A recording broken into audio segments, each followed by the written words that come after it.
lorsque vous avez votre chien, pour les suites, par rapport aux classes 1, 2 ou 3, que vous n'avez pas le droit de parler, là au brevet, vous avez le droit de parler depuis le début, au pied, presque jusqu'à la fin. Vous avez donc des angles à faire. À chaque angle, vous avez le droit à un commandement au pied. Après chaque arrêt, vous avez le droit à un commandement au pied. Au demi-tour, vous avez le droit à un commandement. Au départ, au pas rapide, je vous demande un pas rapide, je ne vous demande pas un pas de course, mais faites-moi une différence entre un pas normal et un pas rapide. 3 mètres avant l'arrivée, on changera d'allure, on fera un pas normal pour terminer au pas normal. Vous ferez donc au départ 1 minute d'absence à vue. On partira sur cette ligne. On va jusque là, on leur met sur le terrain. Voilà, voilà. Vous arriverez avec votre chien ici. Essayez d'avoir toujours pareil, lorsque l'on met un trait ou de petits repères, d'avoir l'arrière-train du chien entre les poings ou sur le trait. Le commissaire vous dira, donc position de base. De toute façon, vous enleverez la laisse auparavant. Avant de partir, il y aura donc chien en position couchée. Et le commissaire vous dira blocage et vous partirez à hauteur du commissaire. La minute écoulée, vous allez revenir, vous remettez à côté de votre chien, position de base, exercice terminé. Donc quand vous êtes à 20 mètres ou 15 mètres de votre chien, évitez de mettre les pieds en avant comme les ringers ou en arrière, les mains sur le ventre ou dans le dos, les mains le long du cou. Puis on ne bouge pas.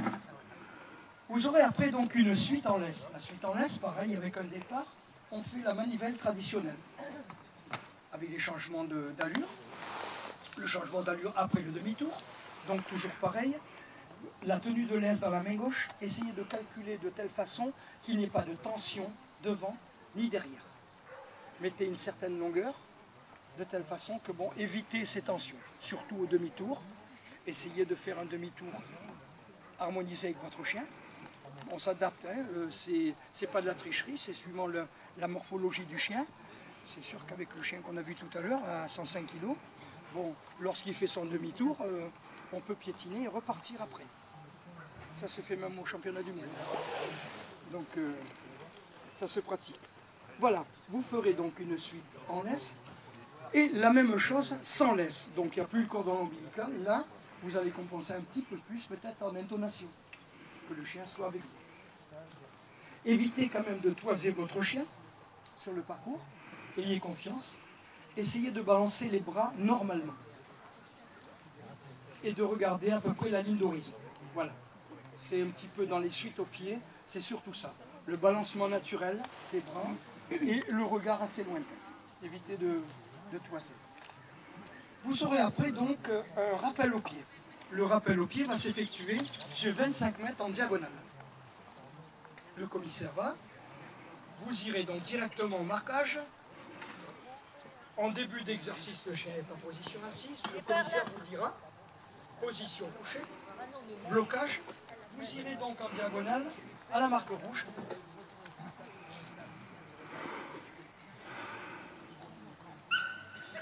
Une fois face au chien, le commissaire vous dira rappel. Le chien peut revenir. Alors, il y a des disciplines où le rappel s'effectue devant. En RCI, tous les rappels se font devant.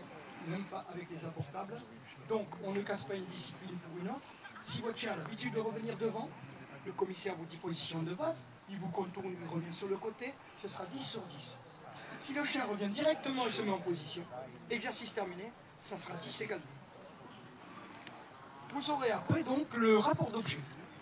On revient donc à cette ligne et vous aurez choisi au préalable donc un objet ou vous aurez un objet à vous qui ressemble à un apportable. Il peut être en bois ou en métal. C'est un peu l'avantage que l'on a. Mais par contre, dans les anciens règlements, on avait un objet, c'était l'objet personnel, c'était le petit boudin, les chaussettes. Là, il faut que ça ressemble à un apportable. Ça, c'était avant. Voilà. Lorsque vous serez là, le commissaire vous dit début d'exercice, le commissaire aux agrès vous donne l'apportable sur le côté. Vous le prenez, le commissaire principal vous dit vous le jetez à un minimum de 5 mètres. Vous voyez le petit repère blanc? Vous l'envoyez. Sur commandement, cherche à porte. Le chien va, prend, revient. Il revient devant, comme je vous ai dit tout à l'heure en RCI.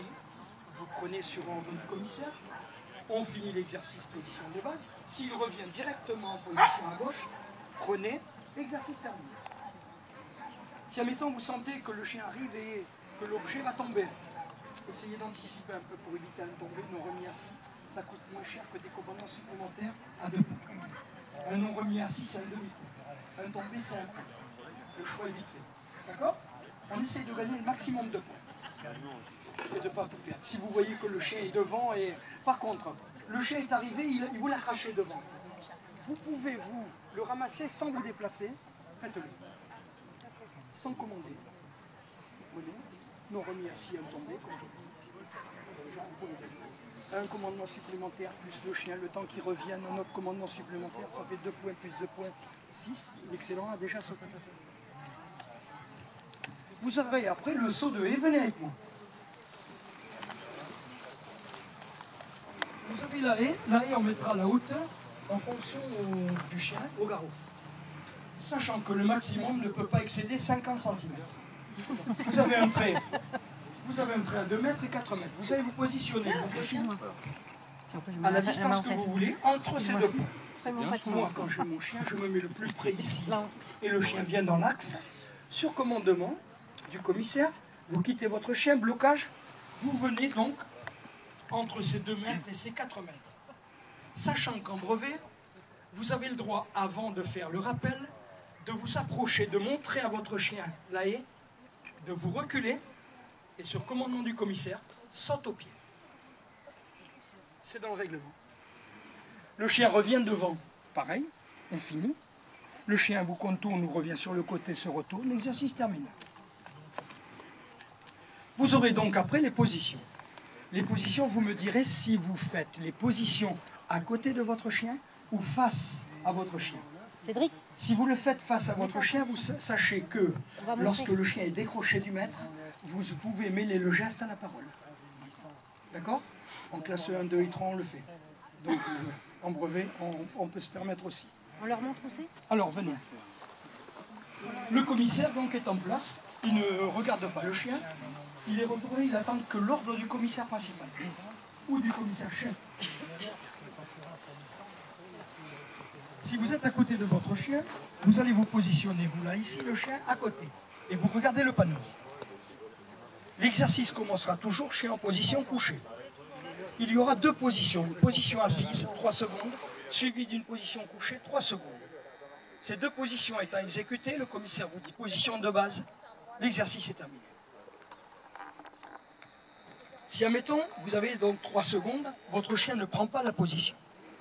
Essayez de recommander avec 2 points de pénalité, plutôt que de perdre la position à 3 points. D'accord? Est-ce que vous avez des questions particulières en brevet? C'est superbe. La portable, on vous le dépose quand on entre? Tout à fait. À la présentation. Ok. Je vous remercie. Le tirage au sort a été fait.